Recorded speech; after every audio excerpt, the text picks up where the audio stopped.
이번 강의 내용은 이제 신생아 특징에 대해서 알아볼까 해요. 저번 이제 첫 강의 때 이제 우리 그 심리적인 기본적인 걸 다뤘기 때문에 이제 좀 신생아에 대해서 이제 심리적인 걸 이해했으니까 이제 신생아를 키워야 되잖아요. 그럼 우리가 신생아 전이 우리가 인간의 발달을 봤을 때 태내기 단계예요. 태내기 이것도 들어보셨을 거예요. 태내기. 근데 이제 이 이론을 따지고 보면은 신생아일 때가 들어가는 곳이 있고 안 들어가는 곳이 있더라고요. 예를 들면 태내기, 그 다음에 영아기, 그 다음에 유아기, 아동기, 뭐 학령정기, 뭐 사춘기, 그 다음에 뭐 장년기, 그 다음에 성인기, 노년기 이렇게 뭐 8, 9단계로 나누는데 신생아에 넣는 분들이 있고 안 넣는 분들이 있어요. 그게 왜 그러냐면 태내기 왜냐면 우리가 신생아기 때는 요즘에는 만삭 기준에서 40주를 만삭이라고 하거든요. 임신, 수정부터 시작해서. 근데 40을 딱 채우고 나온 애들이 의외로 많지가 않아요. 우리가 그걸 조산이라고 하죠. 39주 때도 태어날 수도 있고 38주도 태어날 수도 있고 정말 어릴 때는 뭐 20주 때도 그래서 기적을 일으키는 아이들도 많이 있잖아요. 그러면 실질적으로 그런 40주를 태어나지 않는 애들은 태내기를 가지고 다 채우고 나와야 되는데 좀 일찍 나오잖아요. 그래서 애매하잖아. 이거를 영아기로 놓아야 될 건지, 그쵸? 그래서 그 단계를 우리는 신생아기. 그래서 우리가 태어나면 4주를 우리가 신생아기라고 해요. 그럼 우리가 신생아기라는 거 우리가 신자에 조금 생각을 해볼 필요가 있거든요. 신이 뭐냐면 우리가 신경을 얘기하는 걸 신자가 들어간 거예요. 신경 발달. 그러니까 뇌에 관련된 신경 발달. 우리가 신경 발달 뇌가 뭐예요? 뉴런, 축상돌기, 수상돌기 이렇게 대뇌피질에 연결되어 있는 신경 발달이 굉장히 시냅스를 통해서 만들어지는 거거든요.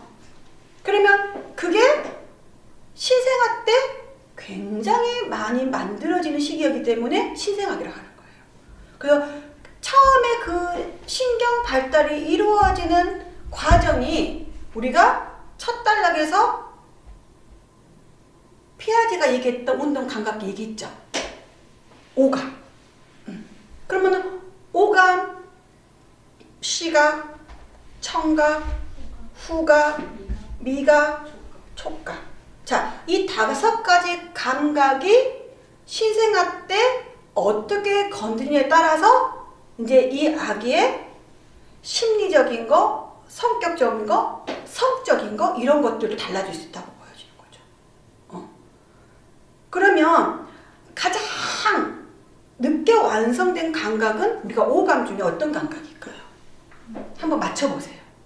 제가 5초 시간을 드릴게요.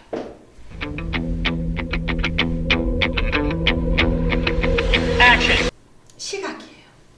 시각. 그러면 어른 정도 시각이 되려면 이 아이들이 몇 세가 돼야 될까요? 2돌 정도 된대요. 근데 사실은 6개월, 8개월만 돼도 어른 시력이 돼요. 단 전제 조건이 있어요. 가까운 거리. 가까운 거리에서는 어른 시력이 어느 정도 6개월, 8개월은 되는 거예요.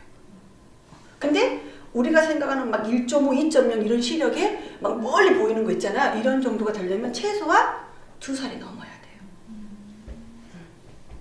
그러니까 이 아이들은 편견을 갖고 싶지 않아. 가까운 걸 일단 알고 싶은 거예요. 신이 이렇게 잘 만들어 놓은 거죠. 인간은. 그러면 신생아일 때 보여요? 안 보여요? 안 보이죠? 안 보여요. 만약에 이 아이가 신생아 때부터 보이기 시작했다면 엄마에 대한 편견을 가졌을 거예요. 아, 우리 엄마 너무 이쁘다. 그죠? 아, 우리 엄마 너무 깨재재. 우리 집 왜 이렇게 못 살아. 그죠? 이런 편견을 가졌을 거예요. 근데 그런 편견을 갖기 전에 누굴 느끼라고? 엄마를 느끼라고 신이 보이지 않게 해놨어요. 일단 느껴보라는 거죠. 엄마에 대해서. 그래서 촉각을 먼저 줬고 그리고 그 느끼는 과정에서 첫 달에 얘기했던 구강기 빨개였고 그래서 엄마 젖을 빨면서 느끼는 거죠. 그죠? 그러면서 미각이 자극되고 촉각이 동시에 자극되고 아무래도 젖을 자주 물리고 엄마가 애착 형성에 분리불안적으로 좀 더 덜 생길 수 있게 많이 안아주게 되면 촉각이 또다시 자극이 되고, 자, 그리고 난 다음에 우리 엄마가 이런 사람이었구나. 엄마가 날 이렇게 다루는구나. 이거를 느끼는 거예요. 계속 한 달 동안에. 그리고 난 다음에 조금씩 들으려고 하죠. 근데 요즘은 워낙 영양 상태가 좋아가지고 청각이 사실은 빨리 발달된 건 사실이에요. 그래서 언어 자체로는 이해를 못하지만 엄마의 목소리 톤이라던가 아빠의 저음 톤은 애들이 이해한다고 하죠. 그런 부분에 대해서는. 근데 그것조차도 촉각과 미각과 그러면서 엄마의 향을 맡으면서 이게 적절하게 잘 자극이 돼야지만이 또 청각신경도 적절하게 잘 자극이 되는 거예요. 그리고 충분히 엄마의 목소리와 뒤에서 반응의 목소리 다 듣고 느꼈을 때 보려고 하는 거죠. 그래서 처음 아기들이 모비를 보여주는 시기가 언제예요? 한 4주, 5주 때죠. 과연 그때 보일까요? 잘 보이지 않아요, 사실은. 아주 흐릿하게 형태만 느껴지는 거예요. 그래서 우리 엄마가 어떻게 생겼지 계속 보는 시기죠. 왜? 잘 안 보이니까. 그게 30cm 거리.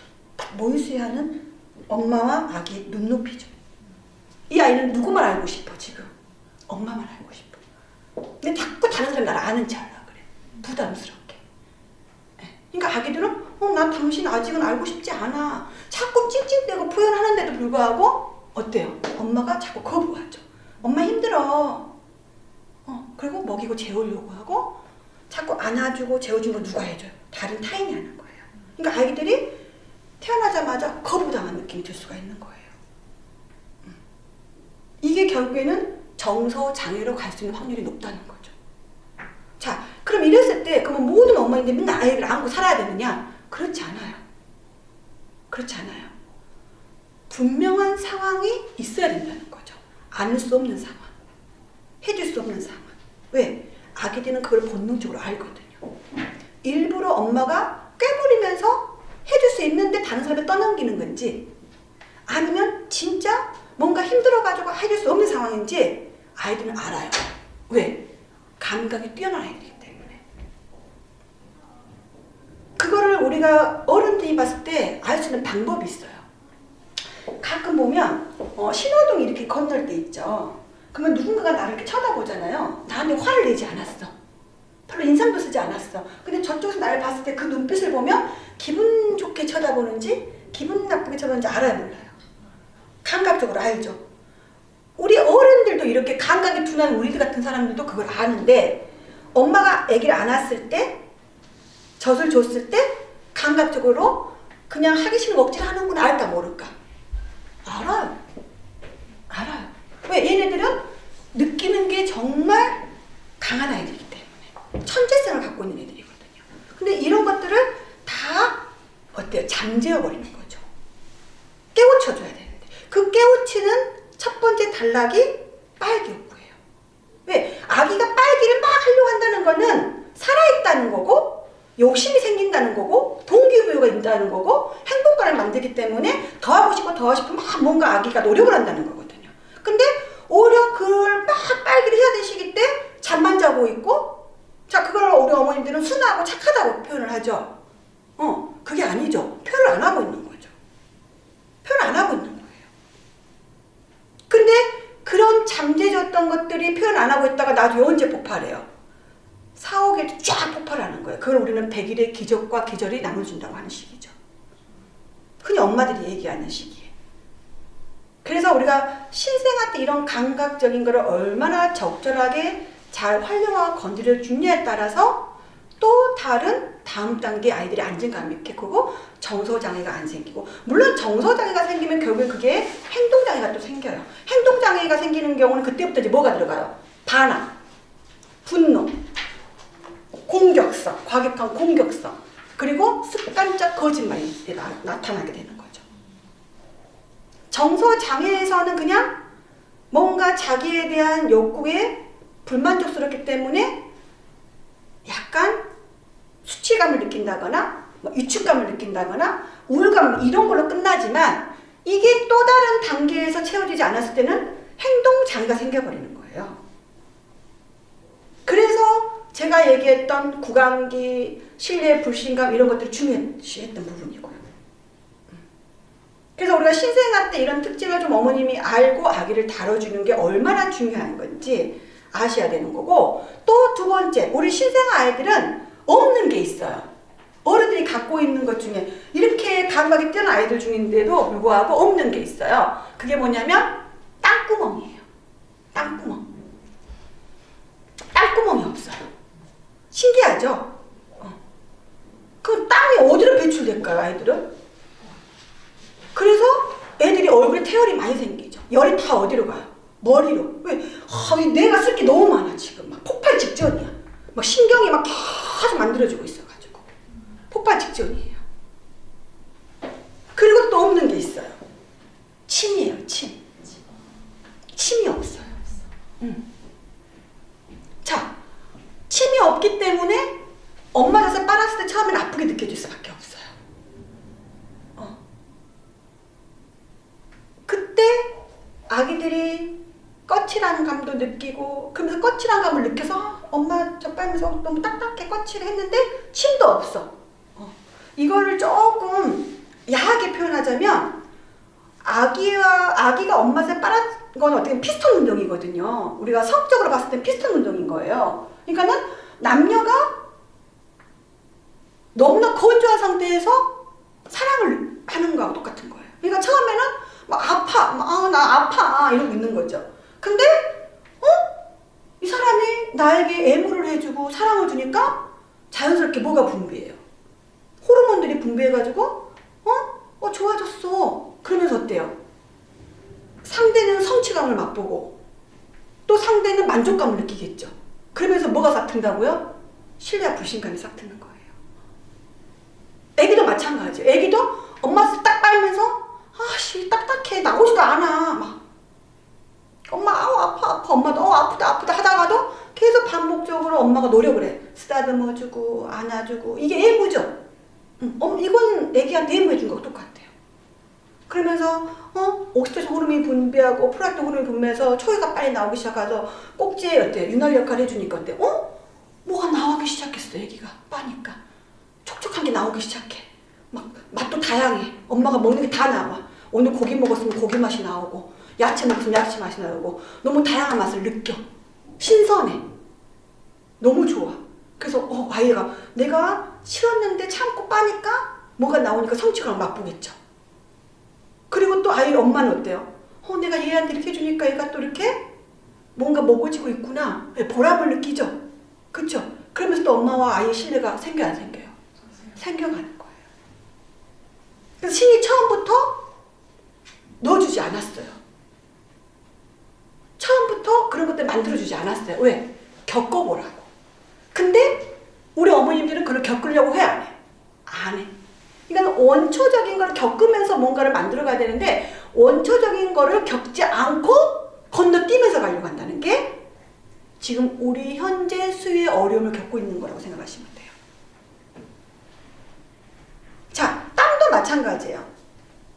우리가 땀은 일의 대가를 느끼는 걸 의미하죠. 열심히 노력한 사람만이 얻어갈 수 있다. 그러니까 땀방울 흘려야지 얻을 수 있다는 거잖아요.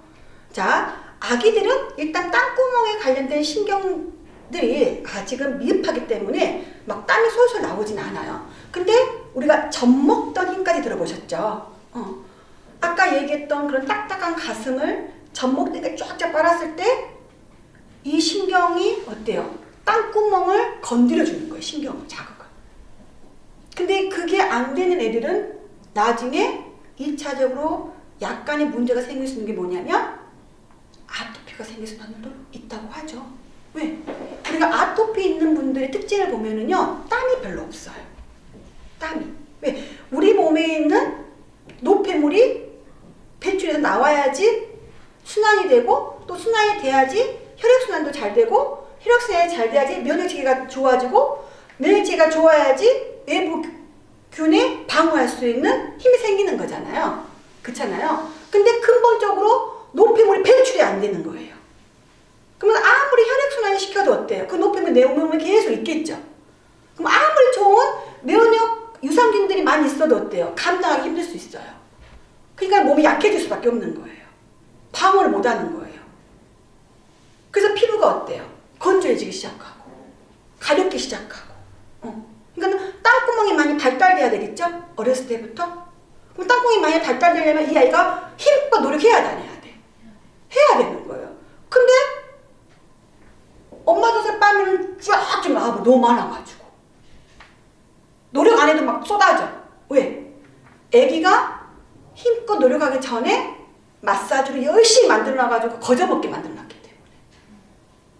그러니까 아이들이 노력할 필요 있을까 없을까? 없어요. 그래서 아기 때, 신생아 때 쫙쫙 열려야 되는 신경들이 건드려져 안 건드려져? 안 건드려지는 거예요. 그래서 우리가 3개월 전까지는 이 아기가 체질적으로 아토피가 있는지 없는지 알 수가 없어요. 하다못해 우리가 태열이 있는 애들도 적절하게 그런 것들을 잘 관리하게 되면은 사실 아토피로 갈 수 있는 확률이 떨어져요. 근데 그런 관리가 잘 안 됐을 경우에는 아토피로 갈 수 있는 확률도 있겠죠. 그건 이제 2차적으로 관리가 들어가줘야 되겠죠. 식이 조절이라던가 영양상태 균형을 만들어준다거나 이제 많은 노력을 하면서 아기를 케어해줘야 되는 거예요. 근데 원초적인 관리는 어머니 많은 노력을 하지 않아도 기본만 잘해줘도 이거를 만들어갈 수 있다는 거죠. 그래서 신생아가 중요해 안 중요해? 굉장히 중요해요. 너무너무 중요한 시기예요. 그래서 신생아에게 왜 없는지, 왜 신이 처음부터 인간을 완벽하게 만들어주지 않았는지, 왜 조금 부족하게 만들어놨는지, 그 일을 봤을 때는 인간 이름이 이 정도 기본은 해야 된다는 거를 먼저 시험에 빠지게 한 다음에 그 다음 단계 아름다운 어려운 세상을 어때요? 겪어낼 수 있는 힘을 주는 것 같아요. 그래서 좀 더 엄마이기 전에 하나의 아기를 인간의 개체로 본다면 내가 이 아이한테 어떻게 해줘야 되는지 이거를 잘 모를 경우에는 지금 가장 가까이 있는 사랑하는 사람, 그게 남편이라면 남편이 되겠죠? 남편에게 내가 가장 원하는 게 뭔지를 한번 생각해 보세요. 내가 그 바라는 걸 누구한테 해줘야 되는 거예요? 아기한테 해주고 그 다음 걸 가야 된다는 거예요. 그래서 역할 관계, 우리가 관계 조율 능력이라는 거는요, 서로 그 역할에서 충실하고 본인의 역할을 다 했을 때 요구할 줄 알아야 돼요. 내가 엄마로서의 기본을 하고 난 다음에 나도 내 남편한테 요구할 수 있어야 된다는 거죠. 그러면은 우리 신뢰와 불신감이 우리 에릭슨이 뭐라 그랬어요? 양육자를 통해서 만들어진다고 했거든요. 그 양육자가 사실은 부모로 되어 있지 않아요. 어머니로 되어 있어요. 어머니로. 그러니까 영아기 때 부모의 역할보다 영아기 신생아 때는 누구의 역할이 더 중요해요? 엄마의 역할이 더 중요한 거예요. 그리고 아빠는 왜 중요하냐?